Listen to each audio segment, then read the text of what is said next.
అయ్యా దీని board resolution కావాలి, పేపర్లో పబ్లికేషన్ చేయాలంటే ఆనాటి చైర్మన్ నేను సంతకం పెడతా అని తీసుకున్నాంట. ఇదేంటండి దొంగలు ఊరు పంచుకోవటం అండి, ఊళ్ళు పంచుకోవటమా? ఒక సిస్టమ్ ఉండదా? 150 రూల్ 159 ఏం చెబుతుంది మీకు? గిఫ్ట్ తీసుకోవాలంటే మీరు పబ్లిష్ చేయాల్సిందే, 30 రోజులు అభ్యంతరాలు లేకపోతే అప్పుడు ఇనిషియేట్ చేయాలా?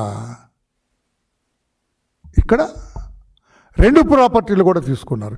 ఈ 2 ప్రాపర్టీలకి chairman TTD simply approved the recommendations.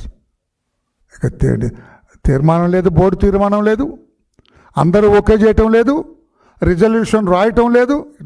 ఏమి వైవి సుబ్బారెడ్డి గారి సొంత ప్రాపర్టీయా? కరుణాకర్ రెడ్డి గారి సొంత ప్రాపర్టీయా? ధర్మారెడ్డి గారి తాతగారి సొమ్మాది? స్వామివారిదండి. కోట్లాది మంది